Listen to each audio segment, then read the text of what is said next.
Yes guys, so this is going to be a match review for our Palace Southampton match, and this is going to be a transfer weekly after that.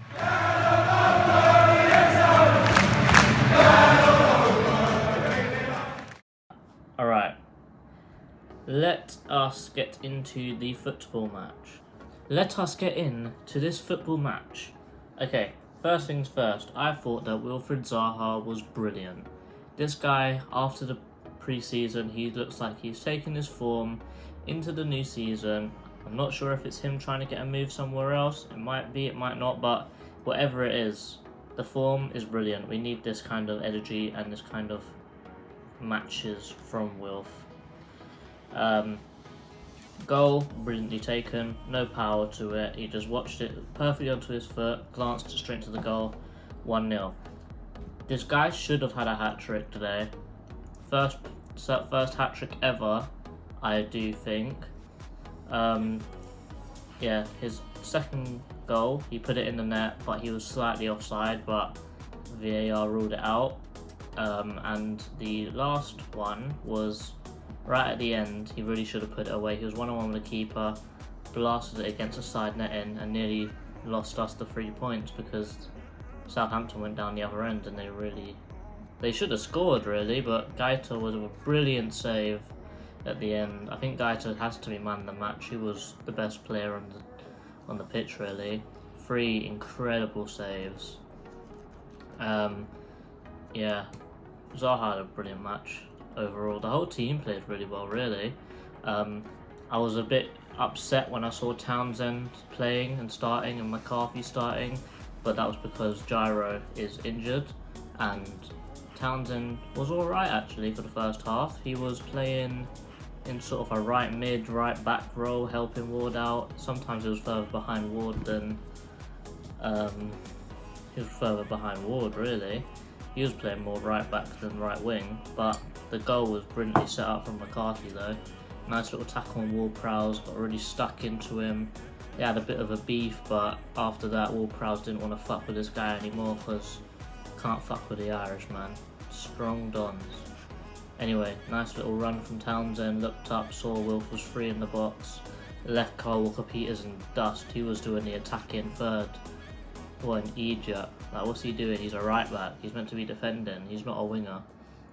Nice little cross. Zaha puts it in.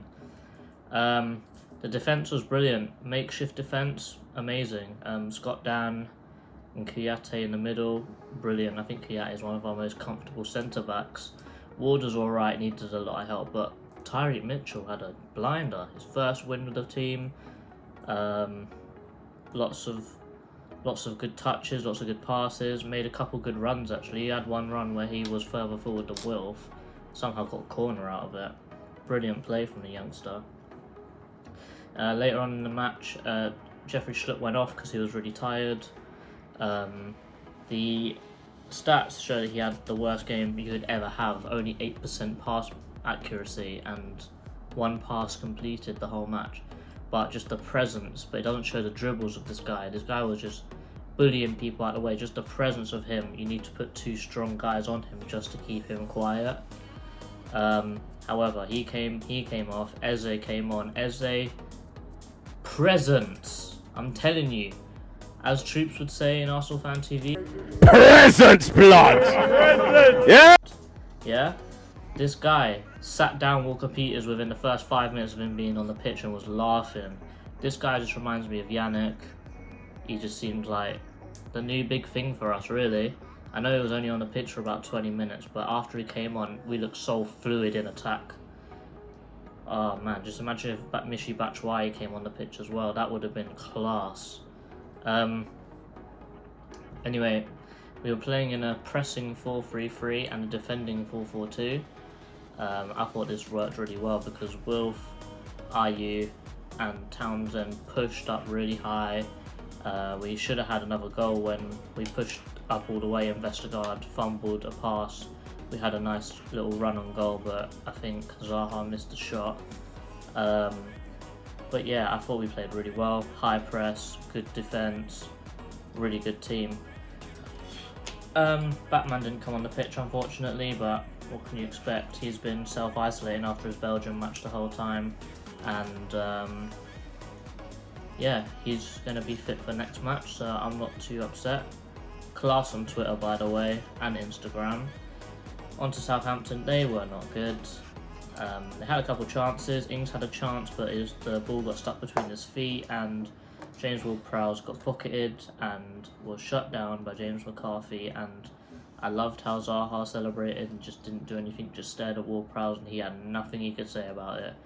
It's really good that we've won, and in Southampton's press thing, where they were doing their media day, how there was someone bantering Palace. Ward-Prowse was like, yeah, I'm up for it, but they got packed in. Brilliant match from us.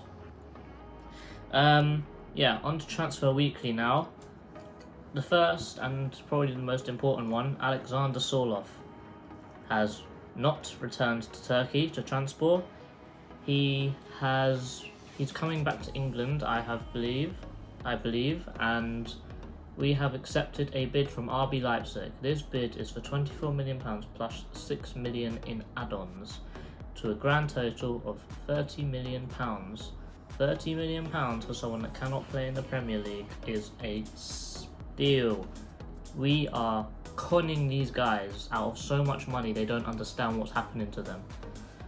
If he does break his contract with Transport and come to us and lets us have all the money, he will be a Palace legend.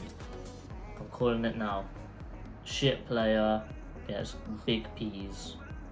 Brilliant. In other news, apparently Benrahma is going to be a Palace player.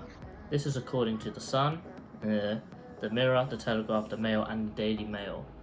The fee is supposed to be about £20 million, which is a lot cheaper than I thought it would be. I thought it would be more like what Watkins' money was, which was 33 million, which is way too much money for someone that has only played in the Championship.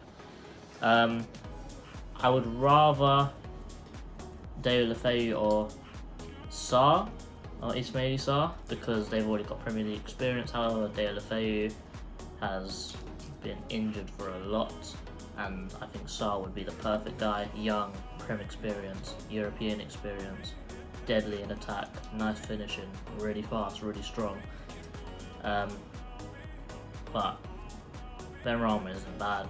The only issue I have with him is he's 25, he's not as young as the other players which we were bringing in, and also in the final of the playoffs he looked poor against Fulham, and you see how Fulham were against Arsenal. They were rubbish. If he can't perform against Fulham, how the hell is he going to perform against other Premier League teams? That's the only issue I have. He might step up with better players around him in Palace, like Eze, Wilf, Batshuayi and other people like that, but I'm not sure. Still a good signing though. 20 million is a lot less than I thought it should be, but still a good signing. Now on the less important ones, but they're still important. Flynn Downs didn't appear against Ipswich yesterday. Palace move, maybe, maybe not. I'm not sure.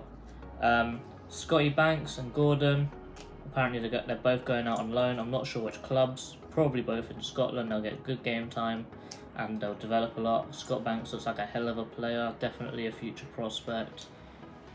Nothing concrete has happened with Wilfried Zaha lately. Can't really speak about that, but we have signed Michy Batshuayi on a season-long loan with an option to buy.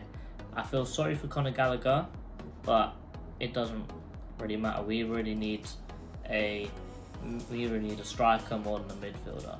However, if we choose to sign Michy Batshuayi, we could loan a midfielder, which is Conor Gallagher, and then loan another striker if Benteke goes to Club Brugge, because they're offering 10 mil, and I don't see any reason to not take that option.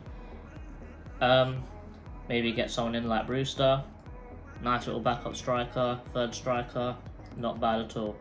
Anyway, that was your match review and your transfer weekly from your boy. In a bit.